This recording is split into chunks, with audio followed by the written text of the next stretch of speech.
Hi friends, I really hope that all of you are doing good and trying to get better every single day. I know the times are getting tough, but this is the time that we need to prove it to ourselves that we can get tougher, better and stronger. So with this thought, I have something very simple, sweet and short for all of you. And I know most of the people that I interact with have gone through this. I have gone through this more often than not, right? So just imagine on a day where you get stuck in traffic, or where some meetings take longer than expected, or you get stuck with your colleagues at work and you are getting late for your training period, right?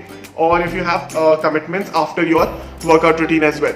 So when we have less time, how our human psychology works is we need to maximize that time into doing those movements, or doing or following that workout regime that we have thought for ourselves, and which leads to compromising on our warm up and our cool down routine as well.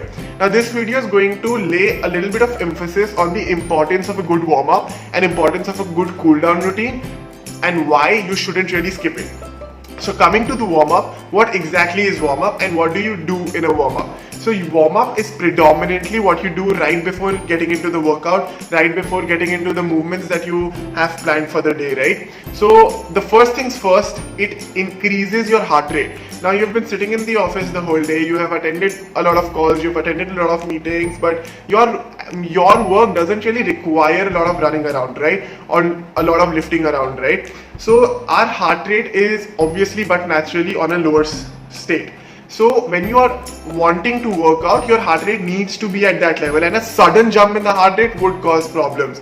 So a warm-up increases the heart rate. Now what happens when it increases the heart rate? It supplies the muscles with more oxygen. It supplies the muscle groups with more oxygen to breathe, and your reflexes get better, and the joints get mobilized well so that it can move better. So when you do a good warm-up, which includes mimicking the movements that you have to do, giving you a very short example, if I am doing a squat, a back squat, then my warm-up should include air squats as well. So it mobilizes the muscles, it mobilizes the joints to different planes as well. Now third thing which is really important is you are also preparing yourself mentally. Now you've spent all the day in the office, and you have a lot of stress that you have brought yourself with into the gym, or you have some thoughts that you have carried yourself with depending on your personal life. But this is the time, 35, 40, 1 hour, 1.5 hours, that you are really out there for yourself, and that you are really out there because of yourself. So it prepares you mentally as well that okay, this is the time that this is yours, and nobody should be affecting it in any way. So the fourth thing that I would really like to emphasize on here is that if I'm making a video right now, and if suddenly I jump on showing a couple of movements to you guys here, I might lead to injuries as well. So a good warm-up always saves the day. It always saves the person from an injury that could even last a long term or could be a short term. But whatever it is, right, whatever the time duration is, why are we inviting injuries? So these 4 points I really would want you guys to make it as the ground rule, the golden rule, and not miss a warm-up. And the best part about a warm-up is that it gets over in at least 7 to 10 minutes. So you could have a really good warm-up in 7 to 10 minutes, right? So coming to cool down, now what exactly happens in a cool down? Now your heart rate is up, your body temperature is high, your muscle temperature is high, and you need to get it down now. So you need to get it down in a systematic manner. So you perform certain movements that lowers down the intensity. Now what has happened is when you suddenly stop, there is a pool of blood that gets accumulated in your muscle groups, and there is something called lactic acid as well, which needs to be pumped out. Now what is lactic acid? It is a component it's made when the energy is released without oxygen present. So lactic acid, pooling of blood, it needs to flush out. Now the blood needs to go back to heart and veins, and lactic acid needs to be flushed out from your body. So when you lower the intensity in a cool down, this is what is happening inside your body. So that's why it is very important. Second thing why cool down is very important is because it delays the onset of muscle soreness.